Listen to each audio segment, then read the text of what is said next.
اعوذ باللہ من الشیطان الرجیم، بسم اللہ الرحمن الرحیم۔ سورہ بقرہ کی آیت نمبر 200 ہے، 200 سے 202 میں ایک سبجیکٹ آ رہا ہے جو میں پریزنٹ کرنا چاہ رہا تھا۔ بسم اللہ الرحمن اعوذ باللہ من الشیطان الرجیم، بسم اللہ الرحمن الرحیم۔ فَإِذَا قَضَيْتُم مَنَاسِكَكُمْ فَاذْكُرُوا اللَّهَ كَذِكْرِكُمْ آبَاءَكُمْ أَوْ أَشَدَّ ذِكْرًا۔ یہ حج سے ریلیٹڈ آیت ہے کہ جب تم اپنے حج کے پورے کام کر چکو تو اللہ کا اس طرح سے ذکر کرو جیسے تم اپنے باپ دادا کا ذکر کرتے ہو، بلکہ اس سے بھی زیادہ ذکر کرو۔ اس کے بعد جو اس کا دوسرا پورشن ہے اس طرف میں آنا چاہ رہا تھا۔ فَمِنَ النَّاسِ مَن يَقُولُ رَبَّنَا آتِنَا فِي الدُّنْيَا وَمَا لَهُ فِي الْآخِرَةِ مِنْ خَلَاقٍ۔ بعض لوگ تو وہ ہیں جو دعا میں بس یہ کہتے ہیں کہ اے ہمارے پروردگار ہمیں دنیا میں بھلائی عطا فرما، اور آخرت میں ان کا کوئی حصہ نہیں ہوتا۔ جو دنیا کے لیے صرف دعا کرتے ہیں ان کا ذکر ہو رہا ہے، جو صرف دنیا کی ترقی چاہتے ہیں، دنیا کی بھلائی چاہتے ہیں۔ اگلی آیت میں ہے کہ وَمِنْهُمْ مَن يَقُولُ رَبَّنَا آتِنَا فِي الدُّنْيَا حَسَنَةً وَفِي الْآخِرَةِ حَسَنَةً وَقِنَا عَذَابَ النَّارِ۔ اور انہی میں سے وہ بھی ہیں جو یہ کہتے ہیں کہ اے ہمارے پروردگار ہمیں دنیا میں بھی بھلائی عطا فرما اور آخرت میں بھی بھلائی، اور ہمیں دوزخ کے عذاب سے بچا۔ بھلائی کا ورڈ یوز کیا گیا، حسنہ بھلائی کا ورڈ یوز کیا گیا ہے، جو کہ جو بھی چیز ہمارے لیے بھلی ہو، جو بھی چیز ہمارے لیے خیر ہو، وہ ہمیں اس دنیا میں بھی عطا کر یا اللہ، اور آخرت میں بھی عطا کر۔ اب مسئلہ یہ ہے کہ ہمیں تو نہیں پتہ کہ ہمارے لیے کیا چیز خیر ہے اور کیا چیز شر ہے۔ اپیرنٹلی تو ہم جتنی عقل اللہ تعالیٰ نے ہمیں دی ہے ہم اس سے پرسیو کر لیتے ہیں، سمجھ لیتے ہیں کہ ہاں یہ چیز ہمارے لیے خیر ہے اور یہ چیز ہمارے لیے بری ثابت ہو سکتی ہے۔ لیکن اللہ تعالیٰ کو انفیکٹ پتہ ہے، عالم الغیب ہے وہ اللہ تعالیٰ، کہ کیا چیز ہمارے لیے اچھی ہے اور کیا چیز بری ہے۔ تو ہمیں ہدایت اور بھلائی کے لیے دعا کرنی چاہیے۔ ناٹ نیسسری کہ یہ بھلائی کا ورڈ جو ہے وہ دنیا کی ترقی اور دنیا کی اٹریکشنز اور دنیا کی مال و دولت ہو، بلکہ بھلائی خیر کے معنوں میں ہوا ہے کہ خیر، اللہ تعالیٰ سے خیر مانگی جائے، بھلائی مانگی جائے، جو بھی بھلائی ہے۔ ربنا آتنا فی الدنیا حسنہ، دنیا کی بھی خیر عطا فرمائے اور آخرت کی بھی خیر عطا فرمائے، اور آگ کے عذاب سے محفوظ فرمائیے۔ اولئک لہم نصیب مما کسبوا واللہ سریع الحساب۔ یہ وہ لوگ ہیں جنہیں اپنی اعمال کی کمائی کا حصہ ثواب کی صورت میں ملے گا، اور اللہ جلد حساب لینے والا ہے۔ یہ بڑی ایک پوائنٹ نوٹ کرنے والا ہے کہ اولئک لہم نصیب مما کسبوا، یہ وہ لوگ ہیں جنہیں اپنی اعمال کی کمائی کا حصہ ملے گا۔ ضروری نہیں ہے کہ جتنے آپ نے اعمال کیے ہیں ان سب کا 1 بائی 1 آپ کو سبھی کا ریوارڈ مل جائے، اس کا حصہ ملے گا، the due portion which you are entitled to. جو ڈیو پورشن ہے اس کا مطلب یہ ہے کہ کچھ اعمال آپ کے ضائع بھی ہو جاتے ہیں، ضروری نہیں کہ آپ کے سارے اعمال قبول ہی کر لیے جائیں۔ تو یہاں پہ وہ پوائنٹ آتا ہے کہ اعمال آپ کر کیسے رہے ہیں، اعمال کرنے کی اسپرٹ کیا ہے۔ کیا وہ اعمال صرف رسم و رواج بن گئے ہیں؟ اس کی اندر کی روح کیا ہے اعمال کی؟ اعمال تو ادا کر دیے آپ نے، عمل تو آپ نے ادا کر دیا، کیا اس کی اسپرٹ، اس کی اندر کی روح کو آپ نے اس کو سمجھا اور اس کو فیل کیا کہ وہ عمل آپ کے اندر لانا کیا چاہ رہا ہے؟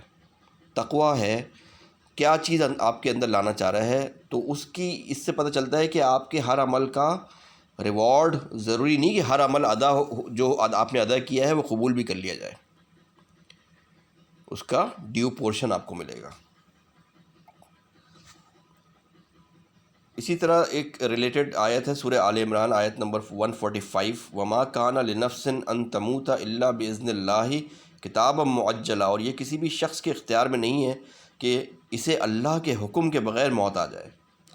کتابا معجلا، جس کا ایک معین وقت پر آنا لکھا ہوا ہے۔ کتابا معجلا، کتابم لکھا ہوا ہے، معجلہ ایک معین ہے وقت، ایک فکس ٹائم ہے، فکس ہوا ہے موت کا آنا، کہ انسان کی زندگی کی جو سب سے بڑی محافظ ہے وہ موت ہے، کیونکہ اس موت کا آنا لکھا ہوا ہے۔ اور کسی چیز کا انسان کو جو ہے نا وہ اور بھی چیزیں تقدیر میں لکھی ہوئی ہیں لیکن جو انسان کو اس لیے نہیں ڈرنا چاہیے کہ جو موت ہے وہ اس کی زندگی کی حفاظت کرتی ہے، کہ موت کا ایک دن معین ہے۔ وما کان لنفس ان تموت الا باذن اللہ کتابا معجلہ، اور یہ کسی بھی شخص کے اختیار میں نہیں ہے کہ اس کو موت آ جائے اللہ کے حکم کے بغیر، جس کا ایک معین وقت پر آنا لکھا ہوا ہے۔ ومن یرد ثواب الدنیا، یہ وہی پچھلا ٹاپک میں نے اس سے ریلیٹ کیا اس پورشن کو۔ ومن یرد ثواب الدنیا نؤتہ منہا، اور جو شخص دنیا کا بدلہ چاہے گا ہم اسے اس کا حصہ دے دیں گے، ڈیو پورشن، ڈیو ریوارڈ دے دیں گے، which he is entitled to, that reward will be given to him, اس کا حصہ دے دیں گے۔ ومن یرد ثواب الآخرۃ نؤتہ منہا، اور جو آخرت کا ثواب چاہے گا ہم اسے اس کا حصہ دے دیں گے۔ اور جو لوگ شکر گزار ہیں وَسَنَجْزِي الشَّاكِرِينَ، اور ہم شکر گزار بندوں کو جلد ہی ان کا اجر عطا کریں گے۔ وَسَنَجْزِي الشَّاكِرِينَ، شکر گزاروں کو اجر عطا کریں گے جلدی۔ تو یہ ریلیٹڈ تھا پچھلی اس سے کہ جو شخص دنیا کا بدلہ چاہے گا ہم اسے اس کا حصہ دے دیں گے، اور جو آخرت کا ثواب چاہے گا تو ہم اس کا حصہ دے دیں گے۔ اب ہم خود ڈیسائیڈ کر لیں کہ ہم طالب دنیا ہیں یا طالب آخرت ہیں۔ ایک اور اس سے جو ریلیٹ کرتا ہے وہ سورہ ہود کی آیت نمبر 15 اور 16 ہے کہ من کان یرید الحیات الدنیا وزینتہا نوفی الیہم اعمالہم فیہا، جو لوگ صرف دنیاوی زندگی اور اس کی سج دھج چاہتے ہیں ہم ان کے اعمال کا پورا صلہ اسی دنیا میں بھگتا دیں گے۔ نوفی الیہم، ہم وفا کر دیں گے ان کے ساتھ، ہم پورا بھگتا دیں گے جو ان کا ریوارڈ ڈیو بنتا ہے اس میں۔ من کانا، کن لوگوں کے لیے؟ جو دنیا کی زندگی کی سج دھج چاہتے ہیں اور اس کی اٹریکشنز چاہتے ہیں، ہم پورا کر دیں گے اس دنیا میں ان کے لیے۔ اعمالہم فیہا، پورا ان کے اعمال کا بدلہ جو ڈیو ریوارڈ بنتا ہے اس دنیا میں دے دیں گے۔ وہم فیہا لا یبخسون، اور یہاں ان کے حق ادا کرنے میں کوئی کمی نہیں کریں گے۔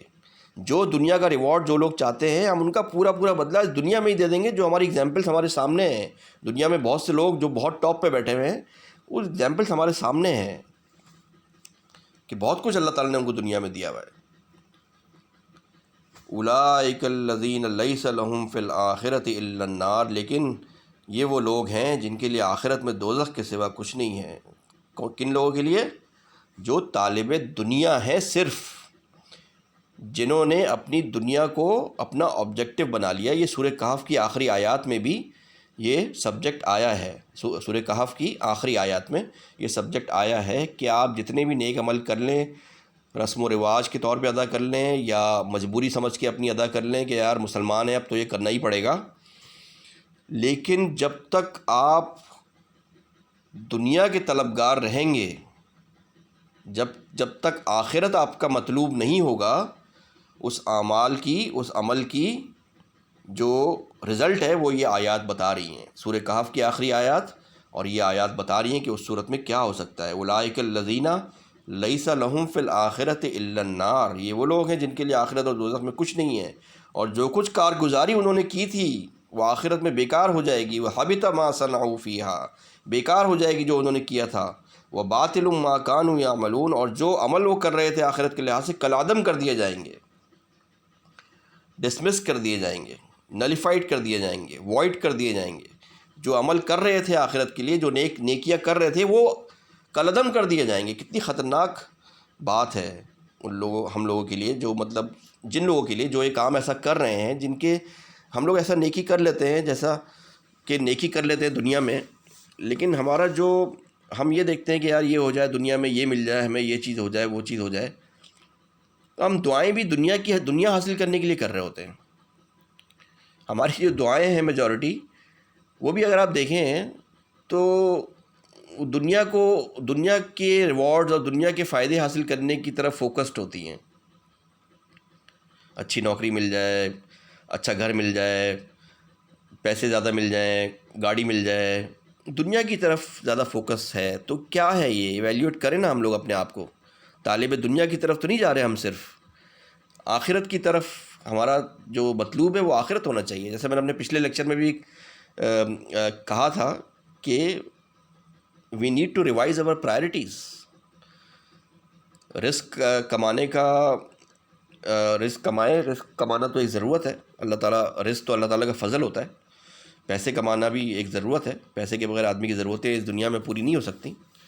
لیکن جو پرائرٹیز ہیں ان پرائرٹیز کی لسٹ کو تھوڑا ریوائز کرنا پڑے گا ہمیں, اور دیکھنا پڑے گا کہ ہمارا مطلوب کیا ہے, دنیا ہے یا آخرت ہے. بس یہی میں ایک چھوٹا سا میسیج دینا چاہ رہا تھا. Thank you very much. جزاک اللہ خیر.